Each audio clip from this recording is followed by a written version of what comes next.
Recently I watched both the adaptation of Roald Dahl's Charlie and the Chocolate Factory, and it got me to thinking about how there's such devoted fans for either version.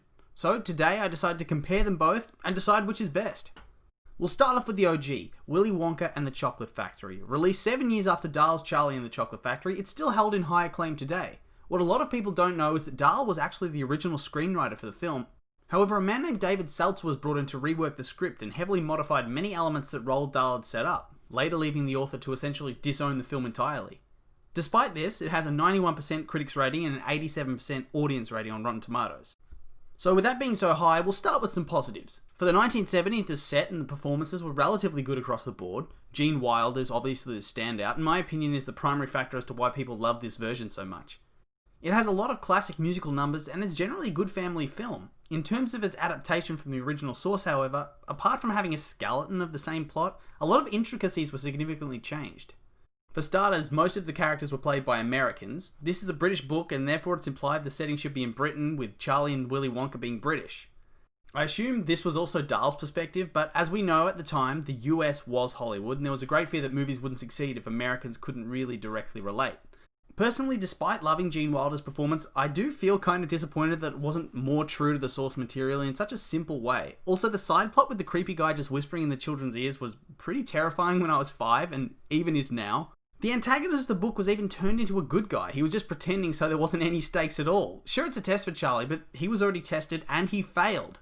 That wasn't a great addition either. It shows that he's not even better than the other kids. But because he won't sell out Willy even though he's poor, we're just supposed to forget that bit. Overall, as a standalone film, ignoring that the books exist, it's really good. I can see why people are nostalgic over it. I'm definitely a believer that adaptations don't have to be exactly word for word from the book it's based on, but I do believe it needs to capture the spirit of the book, and I'm not really convinced that this film does that. Now onto Charlie and the Chocolate Factory. Released in 2005, it has a reasonable critical review of 83% on Rotten Tomatoes, but a significantly lower score of 51% for the audience. So that's a dramatic change from Willy Wonka. So it's pretty clear that either people didn't like the film, or they had such a high nostalgia for the previous adaptation that they refused to enjoy a different retelling.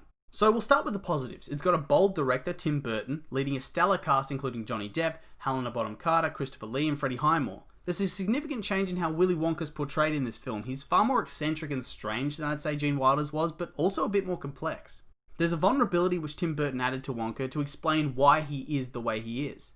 Despite this not being in the book, I find this added depth and intrigue into Wonka as a person, and it didn't take away from the primary story. This is a positive example of how an adaptation can stray away from the source material, but still stay relevant and keep the spirit of the story. Obviously, effects and sets had come a long way since the early 70s to the mid-2000s, so it's not really a fair comparison. I do think the previous adaptation did do an amazing job with their set, but I gotta say, 2005 retelling does look cooler, especially the seahorse boat. You can't compete with that. Now, the Oompa Loompas. No matter how you try to dress it up, it's pretty racist. The 1971 version, whether it was more tact or likely lack of budget, they didn't depict the homeland of the Oompa Loompas. But the 2005 version sure did, and as I said, Tim Burton's pretty bold. He depicted a tribal community of Oompa Loompas more resembling the initial depiction of them as African pygmies, which were later rewritten to be white people because, you know, it's racist. So it's not the strongest point in the film, that's for sure. Apart from that awkward scene, I did generally find the humour was pretty strong in the film. Wonka and Charlie were particularly well played, and their personalities kind of clashed, which I found great considering Wonka's a freak and Charlie's a nice kid. As opposed to the 1971 version, he did all the right things and proved he was better than the other kids and turned down riches to be with his family. Then to finish it all off, he helps Wonka heal and grow as a person. To me, I think it seems obvious that the 2005 version is better. Obviously it's all subjective, but it's a more faithful adaptation and it keeps the spirit of the book alive. I do believe nostalgia is the primary factor that the movie isn't received that well. There's nothing wrong with loving the original and having a place for this version as well.